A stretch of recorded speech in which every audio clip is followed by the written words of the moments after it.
तो गया लेक्चर ની અંદર આપણે ફોકલ પ્લેન્સ સુધીની બધી વ્યાખ્યાઓ જોઈ હતી, બરાબર? 7 વ્યાખ્યાઓ આપણે જોઈ હતી. બધી જ વ્યાખ્યાઓ છે એ આમ ગણો તો ખૂબ જ આઈએમપી એવી છે. પણ ફોકલ પ્લેન છે એને આપણે વધારે સમજવા માટે જોઈએ એક એક્ઝામ્પલ જોતા જઈએ અને પછી આપણે એના આગળથી પછી ફોકસ ઉપર પણ થોડુંક ફોકસ કરવું છે.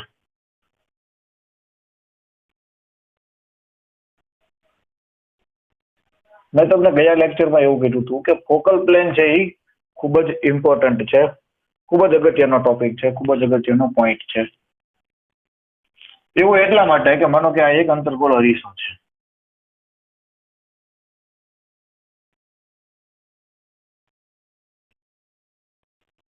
લાસ્ટ લેક્ચરની અંદર મેં તમને એવું કીધું હતું કે જો આ મુખ્ય અક્ષ છે અને મુખ્ય અક્ષને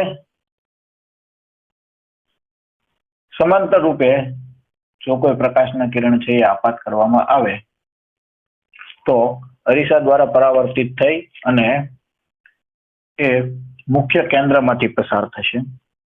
ફોકલ પ્લેન માટે મારે એક એવું એક્ઝામ્પલ દેવું છે કે શું કામ ફોકલ પ્લેન ઇમ્પોર્ટન્ટ છે. તો જો પ્રકાશના કિરણ છે એ મુખ્ય અક્ષને સમાંતર હોય તો બધા જ પરાવર્તિત થઈ અને માનો કે અહીંયા મુખ્ય કેન્દ્ર એફ છે તો એફ માંથી પસાર થતા હોય, પણ માનો કે સમાંતર હોય એવા પ્રકાશના કિરણ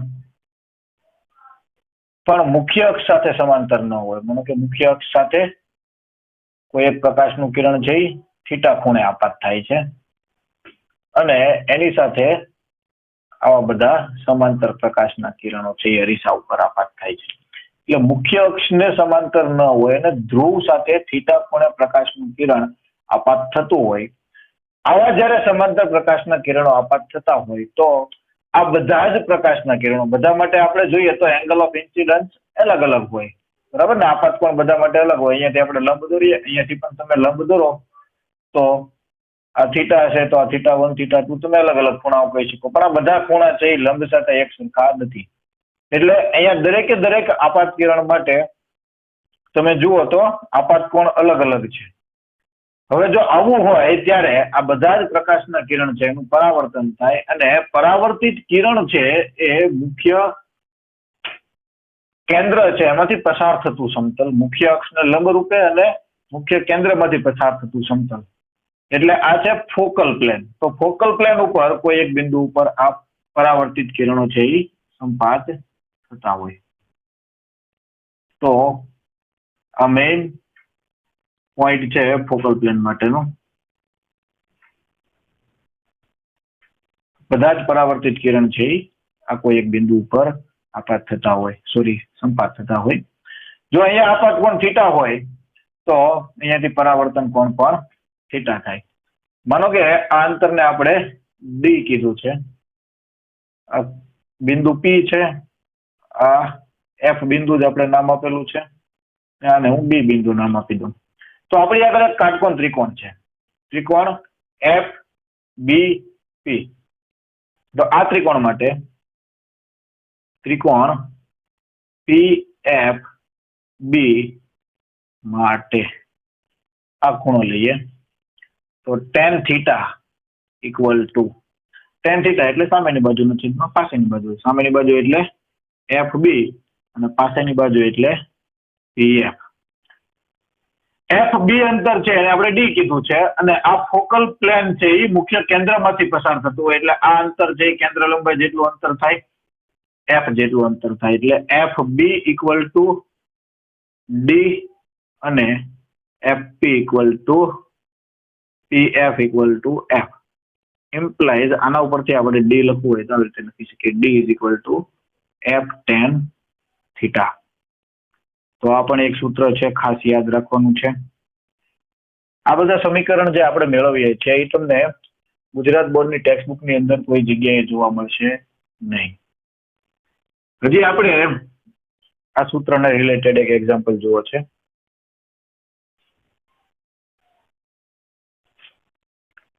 માનો કે પેલા આખી રકમ જ લખી દઉં. સૂર્ય અંતર્ગોળ અરીસા સાથે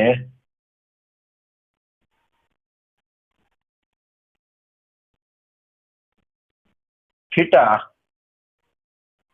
ખૂણો આંતરે છે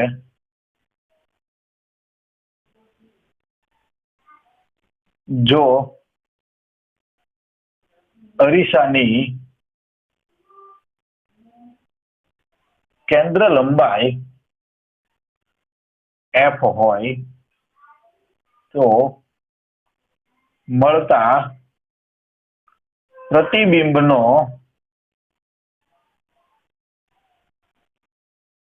વ્યાસ મેળવો. આકૃતિ દોરીએ એટલે તમને આઈડિયા ક્લિયર થશે કે અહીંયા કોઈ એક અંતર્ગોળ અરીસો છે અને આ અંતર્ગોળ અરીસાની સામે સૂર્ય છે અને સૂર્ય તરફથી આવતા પ્રકાશના કિરણ છે. એમાંથી શું કીધું છે કે સૂર્ય છે એ ધ્રુવ સાથે થીટા ખૂણો આંતરે છે. આ એક આપણે અંતર્ગોળ અરીસા માટેની મુખ્ય અક્ષ દોરી દઈએ, પ્રિન્સિપલ એક્સિસ. આ બિંદુને આપણે પી નામ આપી દઈએ.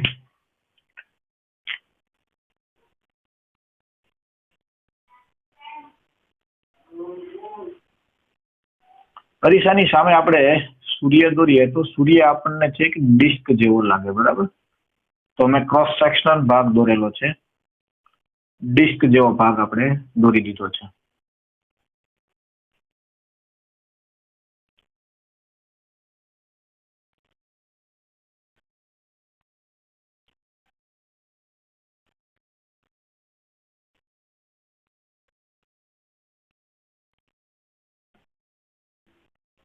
રકમ તમે જોશો તો તમને એવું કંઈક સમજાશે કે આ સૂર્ય છે એ ધ્રુવ સાથે થીટા ખૂણો આંતરે છે. એટલે અહીંયાથી આવતું એક પ્રકાશનું કિરણ અને અહીંયાથી આવતું એક પ્રકાશનું કિરણ, બંને પ્રકાશના કિરણ છે એ ધ્રુવ સાથે થીટા ખૂણો આંતરે છે. તો ઉપરથી આવતું પ્રકાશનું કિરણ પરાવર્તિત થઈને આ બાજુ આવતું છે એટલે આ બંને પ્રકાશના કિરણ છે અહીંયાથી આવતું પ્રકાશનું કિરણ આ તરફ પરાવર્તિત થતું છે અને આ પ્રકાશનું કિરણ આ તરફ પરાવર્તિત થતું છે. એટલે આ જે પ્રકાશના કિરણ છે એની બહાર આપણને પ્રતિબિંબ નહીં મળે, પ્રતિબિંબ છે એ આપણને એની અંદર મળશે. હવે થીટા ખૂણે જ્યારે પ્રકાશનું કિરણ આપાત થતું હોય અહીંયા આપણે જોઈશું તો આપાત કોણ છે એ લંબ સાથે બે ભાગ પાડી દઈએ એટલે આ ખૂણો કેટલો થઈ જશે θ/2 અને આ ખૂણો પણ કેટલો થશે θ/2. આ મુખ્ય કેન્દ્ર આપણે દોરી દઈએ અને મુખ્ય કેન્દ્રથી આ અંતર છે એ f જેટલું થઈ જશે, બરાબર? આ કેન્દ્ર લંબાઈ છે f. તો આવી રીતે આપણને ફોકલ પ્લેન ઉપર સૂર્યનું પ્રતિબિંબ મળશે.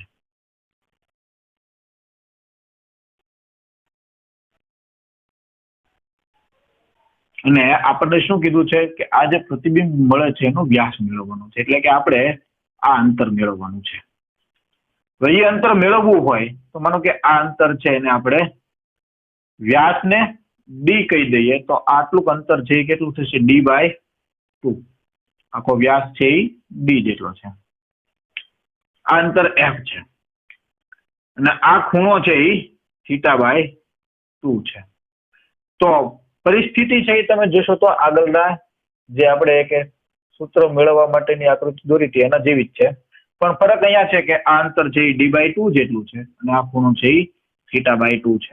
તમે ડાયરેક્ટ આ સમીકરણનો ઉપયોગ કરીને પણ કિંમત મૂકી શકો અને એવું ન કરવું હોય તો આ બિંદુ છે એને આપણે f નામ આપેલું છે અને પાછું b નામ આપી દઈએ તો આપણી આગળ પાછો હતો એનો એ જ કાટકોણ ત્રિકોણ છે અને એની માટે tan θ/2 = fb/pf આવું તમે લખી શકો. implies tan θ/2 = fb એટલે આ અંતર છે d/2 અને pf એટલે f છે. જે અંતર છે એ f જેટલું છે. આપણે d મેળવવાનો છે ને વ્યાસ મેળવવાનો છે. તો આના ઉપરથી તમે ડી ને સૂત્રનો કરતા કરો તો d = f આ બાજુ જાય અને આમાંથી છેદમાંથી 2 છે આ બાજુ આવે એટલે 2f tan θ/2 કહેવાય. અને આ જે આગળનું સમીકરણ હતું એની અંદર પણ તમે d f અને ખૂણો છે એ θ/2 કરી નાખો અને અંતર છે એ આખું આપણે આ d કીધું તો એની બદલે અહીંયા અંતર છે એ d/2 છે તો બગડો આ બાજુ આવે 2 આ સાઈડ આવે એ 2f tan θ/2 તમે આવી રીતે પણ મેળવી શકો. હવે સૂર્ય છે એ ઘણો બધો નાનો થાય દેખાય આપણને. જ્યારે આપણે અરીસાની અંદરથી જોઈએ તો સૂર્ય છે એ બિંદુવત દેખાય, નાનકડું એવું બિંદુ દેખાય, સ્પોટ દેખાય. તો આ સ્પોટ છે એને ધ્રુવ સાથે આંતરેલો ખૂણો છે એ ખૂબ નાનો હોય. થીટા ખૂણો છે એ સૂક્ષ્મ છે, તો θ/2 ખૂણો છે એ પણ ખૂબ નાનો ખૂણો થાય. જો થીટા સૂક્ષ્મ હોય તો આપણે tan θ બરાબર થીટા લખતા હોઈએ, તો આપણે અહીંયા પણ tan θ/2 is nearly equal to θ/2 લખીએ. અને જ્યારે આપણે થીટા લખતા હોઈએ તો ડિગ્રીમાં હોય તો કઈ વાંધો નથી, પણ જ્યારે tan θ આવી રીતે આપણે લખતા હોય તો થીટા ડિગ્રીમાં હોય તો કઈ વાંધો નથી. પણ જ્યારે આપણે આવી રીતે ખુલ્લો થીટા લખતા હોય ત્યારે ફરજિયાત હંમેશા થીટા છે એ રેડિયનમાં હોવો જરૂરી છે. અને જો રેડિયનમાં ન હોય તો તમારે એને રેડિયનમાં કન્વર્ટ કરવો પડે. બરાબર? તો આ સમીકરણ છે એની અંદર આપણે કિંમત મૂકીએ તો d is equal to 2f, અને tan θ/2 ની બદલે તમે θ/2 કિંમત મૂકો એટલે તમને d equal to f dot θ આવું પણ સમીકરણ મળે. અને આવું ક્યારે થાય? જ્યારે ખૂણો છે એ સૂક્ષ્મ હોય ત્યારે. તો આ રહી ફોકસની ફોકલ પ્લેનની વાત. બરાબર? હવે આપણે ફોકસ ઉપર ધ્યાન કેન્દ્રિત કરીએ. ફોકસ એટલે કે મુખ્ય કેન્દ્ર. જો આપણે જી એડવાન્સ સુધીના લેવલ સુધીના આપણે એક્ઝામ્પલ જોવા છે, એટલે જનરલ આ યુનિટમાં આપણે જે કાંઈ ભણવાનું છે એના કરતા વિશેષ જે કાંઈ જરૂરી છે એ બધું આપણે માહિતી આ જ ટોપિકની અંદર ને અત્યારે જ મેળવી લઈશું. મુખ્ય કેન્દ્ર છે એ શું છે? બંને અરીસા માટે આપણે આકૃતિ દોરી દઈએ કે માનો કે આ અંતર્ગોળ અરીસો છે,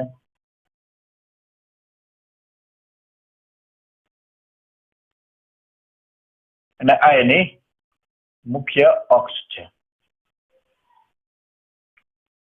માનો કે આ મુખ્ય કેન્દ્ર F છે. અંતર્ગોળ અરીસા ઉપર જ્યારે મુખ્ય અક્ષને સમાંતર પ્રકાશના કિરણ છે એ આપાત થતા હોય ત્યારે પરાવર્તિત પ્રકાશના કિરણો છે એ મુખ્ય કેન્દ્રમાંથી પસાર થાય છે. એટલે વ્યાખ્યા આપણે મુખ્ય કેન્દ્રની એવી રીતે આપેલી છે ને કે મુખ્ય અક્ષને સમાંતર જ્યારે પ્રકાશના કિરણ આપાત થતા હોય ત્યારે અરીસા દ્વારા પરાવર્તિત કિરણો છે મુખ્ય અક્ષ પરના એક બિંદુમાંથી પસાર થાય, અને એ બિંદુને આપણે મુખ્ય કેન્દ્ર કહીએ છીએ. નીચેના ભાગની અંદર માનો કે તમે પ્રકાશનું કિરણ દોરો તો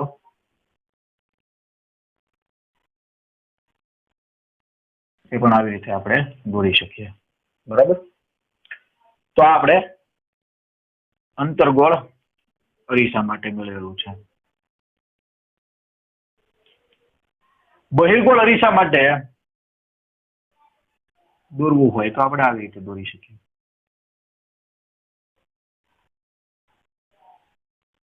આ યુનિટમાં પહેલી વખત આપણે બહિર્ગોળ અરીસો દોરીએ છીએ તો ખાસ ધ્યાન રાખવું કે બહિર્ગોળ અરીસો છે એમાં પરાવર્તક ભાગ છે એ બહારની સપાટી છે, અને બહિર્ગોળ અરીસાની મુખ્ય અક્ષ છે.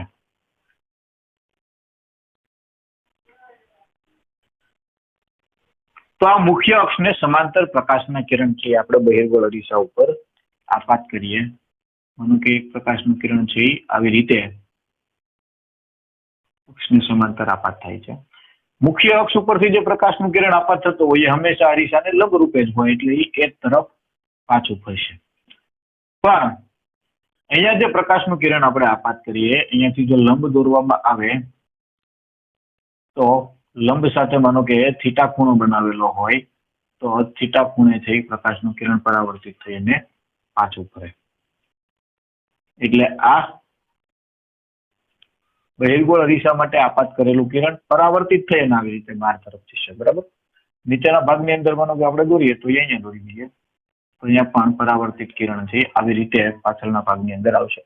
તો આમાં તમે જોશો તો પરાવર્તિત કિરણો છે કોઈ બિંદુ આગળ કેન્દ્રિત થતા નથી. તો આની માટે આપણે મુખ્ય કેન્દ્ર કેવી રીતે મેળવીએ?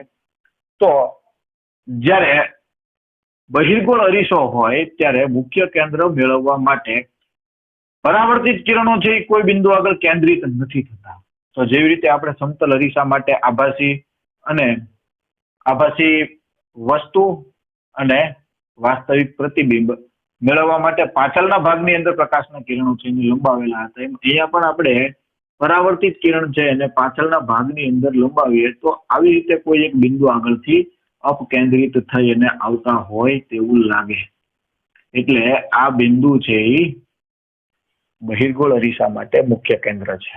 બરાબર. તો બંને માટે મેં તમને મુખ્ય કેન્દ્ર કેવી રીતે આપણે મેળવીએ છીએ, મુખ્ય કેન્દ્ર કઈ જગ્યાએ હોય, આકૃતિ દોરી અને સમજાવી દીધું.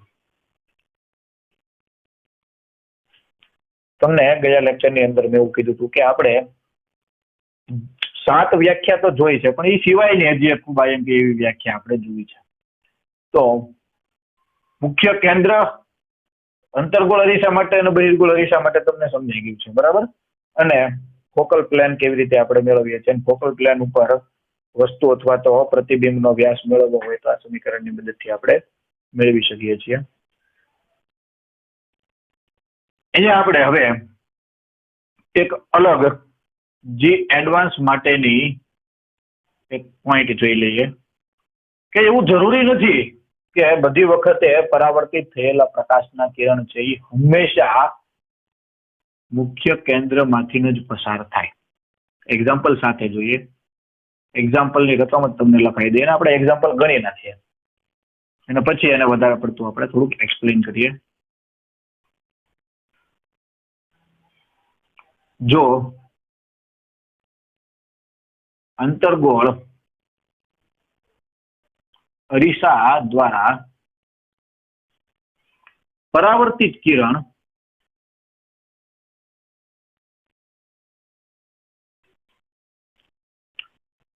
ધ્રુવમાંથી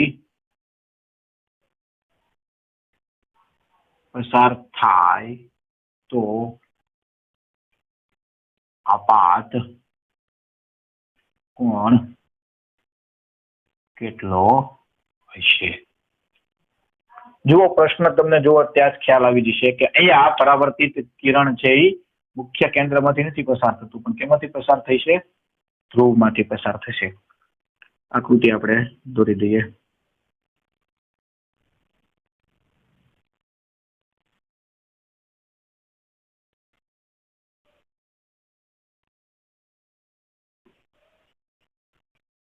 અંતર્ગોળ અરીસો છે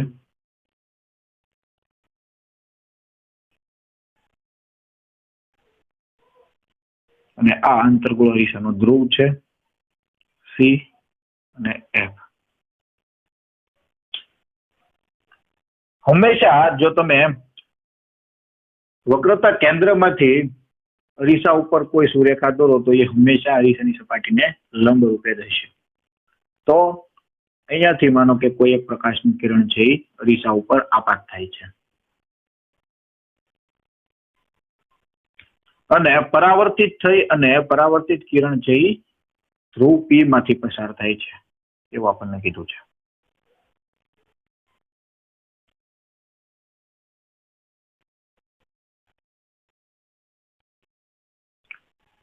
તો સી માંથી આપણે સુરેખા દોરીએ તો એ હંમેશા લંબ રૂપે હોય.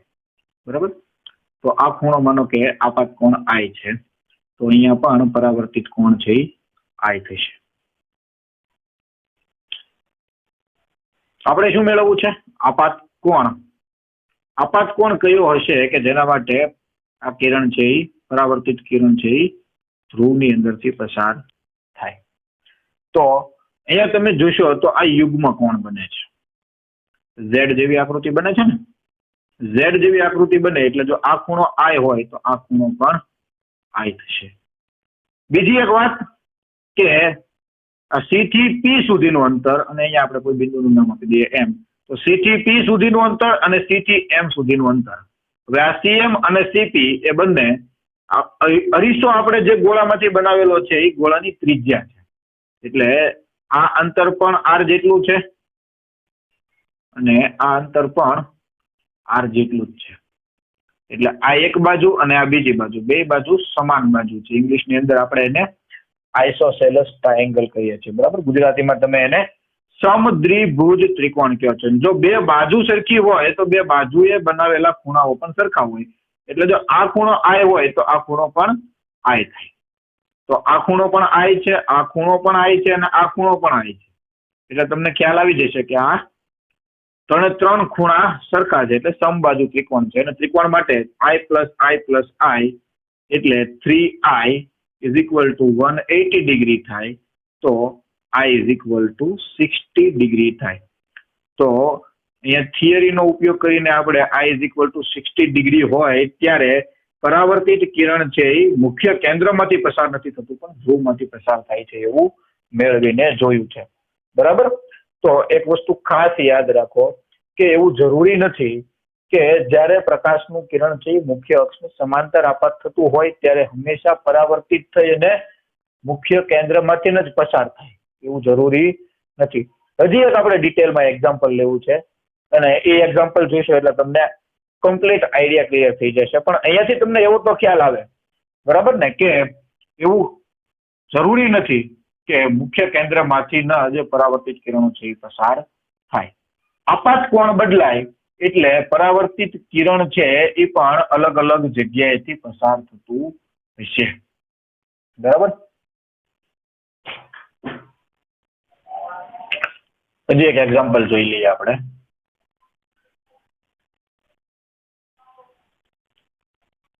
અંતર્ગોળ અરીસા માટે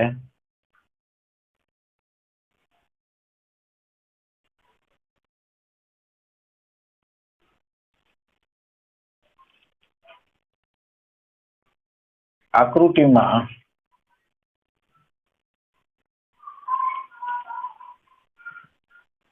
દર્શાવેલ બિંદુ P અને Q વચ્ચેનું અંતર R અને આપાત કોણ I ના સ્વરૂપમાં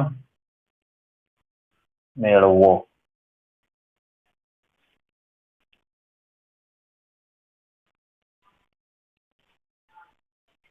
તો થોડોક મોટો આપણે એક અંતર્ગોળ અરીસો દોરી દઈએ.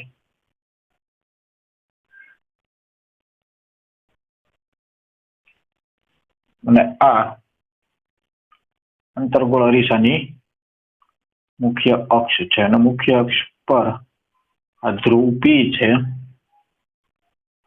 વક્રતા કેન્દ્ર C. મુખ્ય કેન્દ્રની આપણે જરૂર નથી. બરાબર. મુખ્ય અક્ષને સમાંતર પ્રકાશનું કિરણ છે એ આપાત થાય છે. આકૃતિમાં દર્શાવેલ છે એવું કીધું એટલે આવી કઈ કે પરિસ્થિતિ છે. મુખ્ય અક્ષને સમાંતર પ્રકાશનું કિરણ આપાત થાય છે અને C માંથી જ્યારે આપણે આ બિંદુ એમ આગળ સુરેખા દોરીએ તો એ એમ પાસેનો લંબ બને. બરાબર. અને જો આ ખૂણો I હોય તો I જેટલા ખૂણે પ્રકાશનું કિરણ છે એ દિશા દ્વારા પરાવર્તિત થઈ અને પાછું પડશે.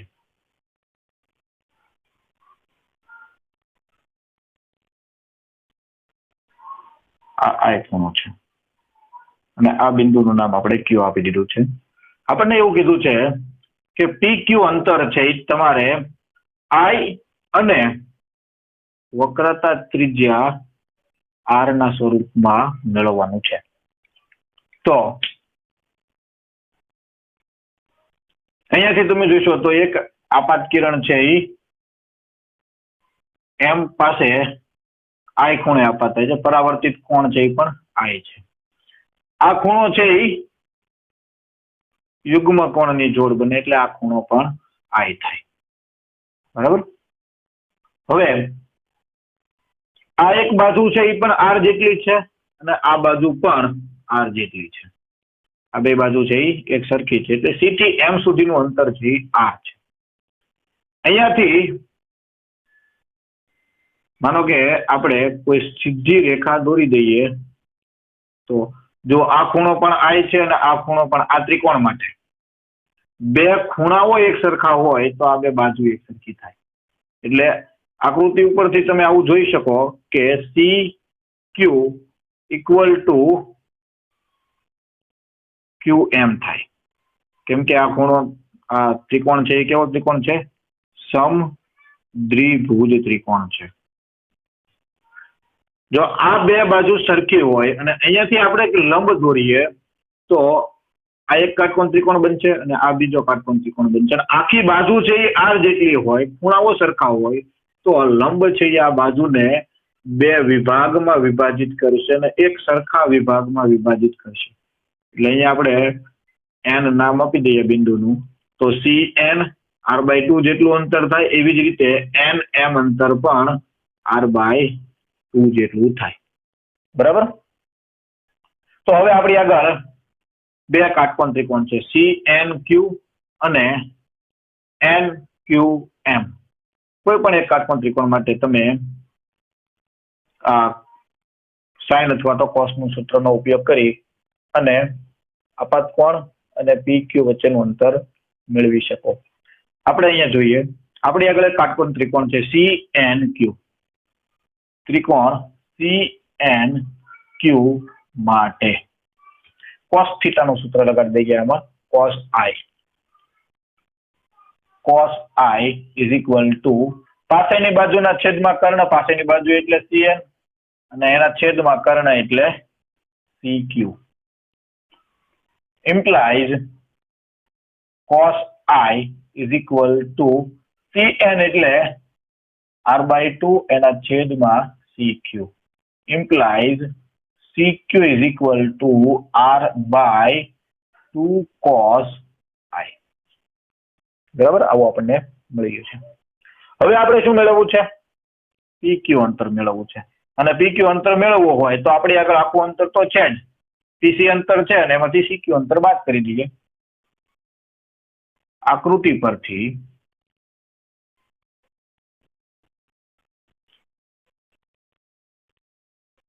PQ બરાબર PC માઇનસ CQ આ અંતર આપણે મેળવવું છે, તો આખામાંથી આ ભાગ બાદ કરી દઈએ એટલે આપણને આ ભાગ મળી જાય. PC એટલે વક્રતા ત્રિજ્યા છે એટલે એ અંતર R છે અને R minus r/2 cos I implies PQ is equal to R into 1 minus 1/2 cos I.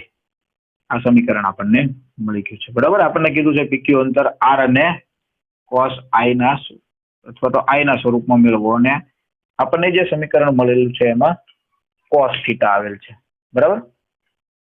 તમે જોશો તો આપણને જે સમીકરણ મળેલું છે એમાં આ PQ અંતર છે એ પરાવર્તિત કિરણનું ધ્રુવથી અંતર છે અને આ અંતર, આ જે અંતર છે PQ અંતર એ R ઉપર તો આધાર રાખે, એટલે કે અરીસાની વક્રતા ત્રિજ્યા ઉપર આધાર રાખે. એટલે કોઈ પણ એક અરીસા માટે વક્રતા ત્રિજ્યા તો એક સરખી જ હોય, પણ બીજી એક મહત્વની બાબત એ છે કે PQ અંતર છે એ થીટા ઉપર પણ આધાર રાખે છે, એટલે કે આપાત કોણ ઉપર આધાર રાખે.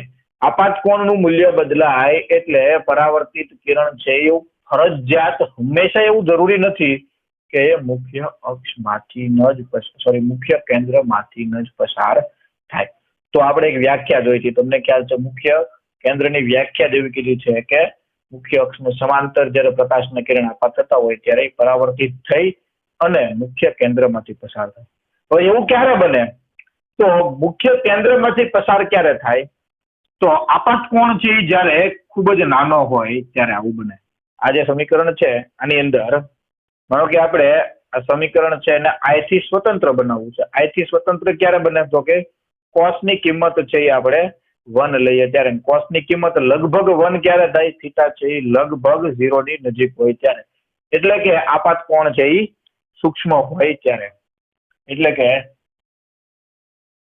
પ્રકાશના કિરણ છે એ મુખ્ય અક્ષને ખૂબ જ નજીક છે એ આપાત થતા હોય. બરાબર? આવા બધા જે પ્રકાશના કિરણ છે મુખ્ય અક્ષને તદ્દન નજીક પ્રકાશના કિરણ છે આપાત થતા હોય, તો આવા બધા માટે તમે જોશો તો આપાત કોણ I છે એ ખૂબ જ સૂક્ષ્મ હોય. જો આપાત કોણ આઈ સૂક્ષ્મ હોય તો આપણે cos i is nearly equal to 1 લખી શકીએ. અને તો આપણી આગળ જે સમીકરણ છે એમાં આપણે PQ equal to R into 1 minus 1/2 લખીએ એટલે PQ is equal to R/2 થાય. અને ત્યારે આ પ્રકાશના કિરણ છે એ પરાવર્તિત થઈને મુખ્ય કેન્દ્રમાંથી પસાર થાય અને ત્યારે આ PQ અંતર છે એ PF જેટલું અંતર થાય કે જ્યાં F છે એ મુખ્ય કેન્દ્ર છે. એટલે ત્યારે તમે આવું લખી શકો F is equal to R/2. તો તમને ખ્યાલ હોય તો આપણે મુખ્ય કેન્દ્રની બીજી વ્યાખ્યા લખેલી હતી, સોરી, કેન્દ્ર લંબાઈની બીજી વ્યાખ્યા લખેલી હતી પણ આવી કંઈક લખેલી હતી કે વક્રતા ત્રિજ્યાના અડધા મૂલ્યને આપણે કેન્દ્ર લંબાઈ કહીએ છીએ, કેમ કે મુખ્ય કેન્દ્ર છે એ C અને P ની એક્ઝેક્ટ સેન્ટરમાં હોય. અને આવું ક્યારે બને તો કે જ્યારે પ્રકાશના કિરણ છે એ ખૂબ જ નાના ખૂણે અરીસા ઉપર આપાત થતા હોય ત્યારે. અને જ્યારે આવું ક્યારે બને, પ્રકાશના કિરણ છે અક્ષની ખૂબ જ નજીક હોય ત્યારે. અને જ્યારે આવી રીતે પ્રકાશના કિરણ છે અક્ષની નજીકથી પસાર થતા હોય ત્યારે આવા આપાત કિરણો છે એને આપણે પેરેક્સિયલ રેઝ કહીએ છીએ. ખાસ વાત યાદ રાખો, એક વ્યાખ્યા મેં તમને કીધું હતું કે બાકી છે એ આ જ વ્યાખ્યા છે, પેરેક્સિયલ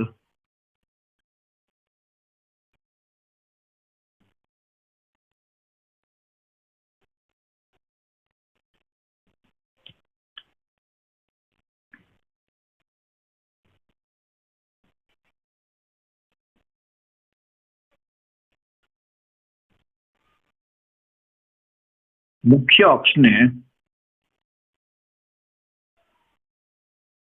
સમાંતર આપાત થતા જે કિરણો માટે આપાત કોણ અત્યંત સૂક્ષ્મ હોય તેવા પ્રકાશના કિરણોને આપણે પેરેક્સિયલ રેઝ કહીએ છીએ. તો મોસ્ટ આઈએમપી ડેફિનેશન છે. જો આપણે સમીકરણ તો મેળવેલું છે અને આ જ સમીકરણ F is equal to R/2 તમે ટેક્સ્ટ બુકની અંદર જોશો તો થોડોક આકૃતિમાં ફેરફાર કરીને પણ મેળવી દીધેલું છે. આવતા લેક્ચરની અંદર હું તમને એ સમીકરણ પણ એ જ રીતે મેળવીને બતાવીશ. બે રીત છે, તમે આ રીતે જો F is equal to R/2 મેળવો તો પણ કોઈ વાંધો નથી, બરાબર. પણ ખાસ વાત એ યાદ રાખવાની છે કે આપણે જે કાંઈ હવે પછી યુનિટની અંદર ભણવાનું છે, પછી જે તમે 10મા ધોરણની અંદર ભણીને આવેલા હોય તો પણ ભલે, અને 12 સાયન્સની અંદર જે કાંઈ આપણે ભણવાનું છે, જે કાંઈ સમીકરણો મેળવવાના છે, અરીસાનું સૂત્ર હોય, લેન્સનું સૂત્ર હોય, ન્યૂટનનું સમીકરણ હોય કે બધું જ, હંમેશા આપણે પેરેક્સિયલ રેઝ માટે જ ભણવાનું છે. હવે આ આકૃતિમાં તમે જોશો તો અહીંયા મેં પેરેક્સિયલ રેઝ છે ખૂબ જ નજીક દોરેલા છે, પણ હવે પછી આપણે જો આટલા બધા દૂર દૂર દોરેલા હશે એવા કિરણો દોરેલા જોઈશું આકૃતિની અંદર તો પણ આપણે એવું જ સમજશું કે આ બધા પ્રકાશના કિરણ છે એ કેવા છે, પેરેક્સિયલ રેઝ. અને પેરેક્સિયલ રેઝ જ્યારે હોય ત્યારે પરાવર્તિત કિરણો છે એ બધા કેમાંથી પસાર થતા હોય, મુખ્ય કેન્દ્રમાંથી પસાર થતા હોય, બરાબર. એટલે એક વસ્તુ ખાસ યાદ હોવી જોઈએ કે બધા જ પરાવર્તિત કિરણો છે એ આપાત મુખ્ય અક્ષને સમાંતર આપાત થતા હોય તો પરાવર્તિત કિરણો મુખ્ય કેન્દ્રમાંથી પસાર નથી થતા. થાય પણ ક્યારે, પેરેક્સિયલ રેઝ હોય ત્યારે. તો આ એક એક્સેપ્શન કેસ છે જે એડવાન્સ માટે જ્યારે આપણે ભણતા હોઈએ તો ત્યારે આ એક વસ્તુ ખાસ યાદ રાખવાની હોય, કેમ કે ત્યારે આપણને કંઈક એક્ઝામ્પલ આપેલો હોય તો એ આપાત કોણના સ્વરૂપમાં આપેલો હોય, બરાબર. તો આ વસ્તુ ત્યારે આપણને યાદ આવવી જોઈએ.